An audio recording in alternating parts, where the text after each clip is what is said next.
నమస్తే. Welcome to పొలిటెంట్ health. Pregnancy టైంలో థైరాయిడ్ సమస్యను చాలా మంది ఫేస్ చేస్తూ ఉంటారు. దాని గురించి పూర్తి విషయాలు ఇప్పుడు తెలుసుకునే ప్రయత్నం చేద్దాం.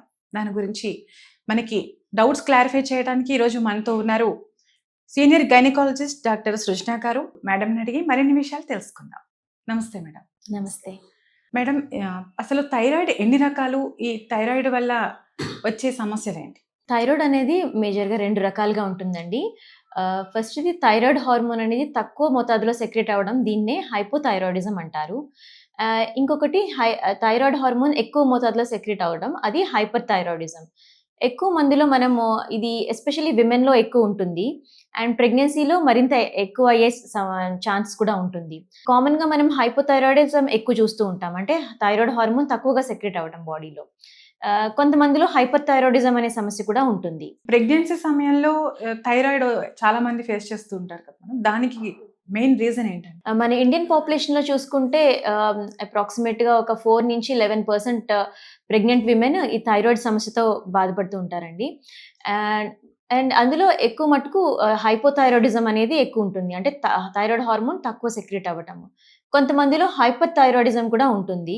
అండ్ ఈ హైపోథైరాయిడిజం ఇన్ ప్రెగ్నెన్సీ అనేది దానికి కారణాలు చాలా ఉన్నా మేజర్ కారణాలు ఏంటి ఉంటాయంటే ఆహ్, ఎండమిక్ ఏరియాస్ అంటే అయోడిన్ ఎక్కడైతే తక్కువ తీసుకుంటారో బాడీలో అయోడిన్ డెఫిషియన్సీ, కొన్ని ఏరియాస్‌లో అయోడిన్ డెఫిషియన్సీ ఉంటుంది సాయిల్‌లో. అలాంటి ఏరియాస్‌లో ఈ హైపోథైరాయిడిజం ఎక్కువ చూస్తూ ఉంటాం. అందుకే మనం ప్రెగ్నెంట్ విమెన్ ఎస్పెషల్లీ వాళ్ళందరినీ అయోడిన్ రిచ్ ఫుడ్ కన్జ్యూమ్ చేయమని చెప్తాం. అయోడిన్ డెఫిషియన్సీ లేకుండా చూసుకోమని చెప్తాము. అండ్ ఇంకొకటేంటంటే ఆటోఇమ్యూన్ థైరాయిడైటిస్. అంటే మన బాడీలోనే థైరాయిడ్‌కి ఎగనెస్ట్‌గా కొన్ని యాంటీబాడీస్ సెక్రెట్ అవ్వడం వలన థైరాయిడ్ హార్మోన్ లోపం వస్తుంది. దాన్నే ఆటోఇమ్యూన్ థైరాయిడైటిస్ అంటారు. ప్రెగ్నెన్సీలో ఈ 2 మేజర్‌గా కనిపిస్తూ ఉంటాయి. చాలా మందికి ఫస్ట్ టైమ్ ప్రెగ్నెన్సీలోనే ఇది తెలుస్తుంది వాళ్ళకి థైరాయిడ్ సమస్య ఉన్నట్టుగా. వాళ్ళకి బ్యాక్‌గ్రౌండ్‌లో కొంత డెఫిషియన్సీ ఉన్నా వాళ్ళకి అప్పటి వరకు తెలీదు. ప్రెగ్నెన్సీలో దాదాపు 50% ఇంక్రీజ్ ఇన్ ద డిమాండ్ ఉంటుంది. థైరాయిడ్ హార్మోన్ రిక్వైర్మెంట్ చాలా ఎక్కువ ఉంటుంది. ఎందుకంటే లోపల పెరిగే బేబీ కూడా కంప్లీట్‌గా 18-20 వీక్స్ మదర్ మీదే కంప్లీట్‌గా డిపెండ్ అయి ఉంటుంది థైరాయిడ్ హార్మోన్ కోసం. So, excessive demand in pregnancy వలన మనకి ఫస్ట్ టైమ్ చాలా మందికి థైరాయిడ్ ఎస్పెషల్లీ హైపోథైరాయిడ్ ఉన్నట్టుగా మనము గుర్తిస్తాం. ఈ థైరాయిడ్ వల్ల బేబీకి ఎలాంటి సమస్యలుంటాయి మేడం? థైరాయిడ్ హార్మోన్ మన బాడీలో చాలా ప్రక్రియలకి ఒక ఇంపార్టెంట్ హార్మోన్ అండి. సో, ఎస్పెషల్లీ లోపల బేబీ 12 వీక్స్ వరకు కంప్లీట్‌గా థైరాయిడ్ హార్మోన్‌ని తయారు చేసుకోలేదు. అండ్ అప్ టు 18-20 వీక్స్ వరకు కూడా కొంత అది మదర్ మీద డిపెండ్ అయి ఉంటుంది. సో, అలాంటప్పుడు అది మదర్‌లో థైరాయిడ్ లేమి ఉండడంతో అంటే థైరాయిడ్ హార్మోన్స్ తక్కువ ఉండడంతో బేబీకి కూడా తక్కువ అందుతాయి కాబట్టి వాళ్ళలో brain development, neurological problems and learning disabilities లాంటి problems, memory and attention issues కూడా ఈ ప్రాబ్లమ్ వచ్చే అవకాశం ఉందండి.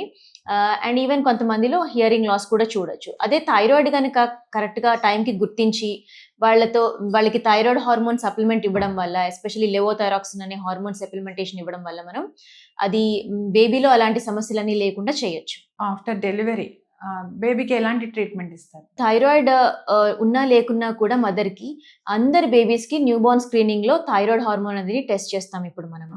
బేబీ పుట్టిన సెకండ్ ఆర్ ఫిఫ్త్ డే లోపు మనము థైరాయిడ్ హార్మోన్ అనేది గుర్తిస్తాం. ఎందుకంటే there is a condition called congenital hypothyroidism. అంటే పుట్టుకతోనే వాళ్ళకి కంప్లీట్‌గా థైరాయిడ్ అనేది ఉండదు.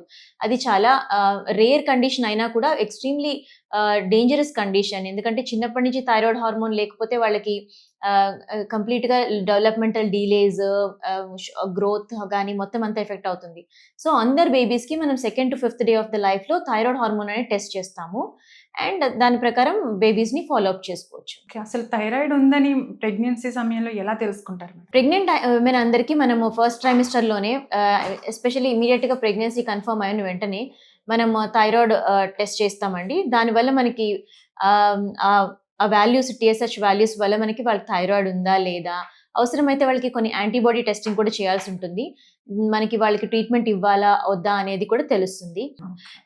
అదే రకంగా కొంతమందికి ఫస్ట్ ట్రైమిస్టర్‌లో అంటే ఫస్ట్ 3 మంత్స్ ఆఫ్ ద ప్రెగ్నెన్సీలో కొంచెం థైరాయిడ్ హార్మోన్ అనేది బాడీ ప్రెగ్నెన్సీ హార్మోన్స్, హెచ్‌సీజీ వాటి ఇన్‌ఫ్లూయెన్స్ వల్ల పెరుగుతుంది. అది నార్మల్ కిందే గుర్తించాలి మనము. దానికి ట్రీట్మెంట్ ఏమి అవసరం లేదు. ఎందుకంటే తర్వాత అది కొంచెం తగ్గిపోతుంది. బట్ కొంతమందికి ఎవరికైతే టీఎస్హెచ్ బాగా పెరిగిపోయి హైపోథైరాయిడిజం అని గుర్తిస్తామో వాళ్ళకి కంపల్సరీగా ట్రీట్మెంట్ ఇమీడియట్‌గా స్టార్ట్ చేయాల్సి ఉంటుంది. ఆఫ్టర్ డెలివరీ థైరాయిడ్ అయితే తగ్గిపోతుందా మేడం? డెలివరీ తర్వాత లైక్ హాఫ్ ఆఫ్ ద కేసెస్‌లో తగ్గిపోయే అవకాశం ఉందండి. కానీ కొంతమందికి అది కంటిన్యూ కూడా అయ్యే అవకాశం ఉంటుంది. ఎస్పెషల్లీ థైరాయిడైటిస్ వల్ల హైపోథైరాయిడ్ వచ్చిన వాళ్ళు ఫాలో అప్ చేసుకోవాల్సి ఉంటుంది. అండ్ కొంతమందిలో అది పూర్తిగా కూడా తగ్గిపోతుంది. Okay madam. హైపర్ థైరాయిడ్ అంటున్నారు కదా! దాని లక్షణాలు కూడా చెప్పండి. హైపోథైరాయిడ్ అంటే థైరాయిడ్ హార్మోన్ ఎక్సెస్‌గా సెక్రెట్ అవ్వడం అండి బాడీలో. అండ్ ఈ ఫస్ట్ ట్రైమిస్టర్‌లో అంటే ఫస్ట్ 3 మంత్స్‌లో కొంతమందికి మైల్డ్‌గా హైపర్ థైరాయిడ్ సమస్య ఉంటుంది. ఎందుకంటే బాడీలో కూడా ఎక్కువ హార్మోన్ సెక్రెట్ అవ్వడంతో పాటు ఎక్సెసివ్ వామిటింగ్స్ ఉన్న వాళ్ళని, హైపరెమెసిస్ ఉన్న వాళ్ళలో కూడా ఈ హైపర్ థైరాయిడ్ మైల్డ్‌గా ఉంటుంది. కానీ అది యూజువల్‌గా ఫస్ట్ ట్రైమిస్టర్ తర్వాత రిజాల్వ్ అయిపోతుంది. అలా కాకుండా ఇంకా ఎక్కువ హార్మోన్ లెవెల్ ఎక్కువ ఉన్న వాళ్ళకి ట్రీట్మెంట్ ఇవ్వాల్సొస్తుంది. యాంటీ థైరాయిడ్ మెడిసిన్స్ ఉంటాయి. వాళ్ళకి దాంతో ట్రీట్మెంట్ ఇవ్వాల్సొస్తుంది. ఈ సింప్టమ్స్ ఎలా ఉంటాయంటే హార్ట్ బీట్ ఎక్కువగా కొట్టుకోవటము అండ్ యాంగ్జైటీ, ఎక్సెసివ్ స్వెట్టింగ్ ఇలాంటివన్నీ హైపర్ థైరాయిడ్ లక్షణాలండి. ఇవి కొంత ప్రెగ్నెన్సీ సింప్టమ్స్‌తో కోరిలేట్ అవ్వడం వలన కొంచెం డిలే ఒక్కొక్కసారి అవి గుర్తించడంలో కూడా డిలే అవుతుంది. కానీ అవి గుర్తించిన వెంటనే వాటికి మనము ట్రీట్మెంట్ చేయొచ్చు.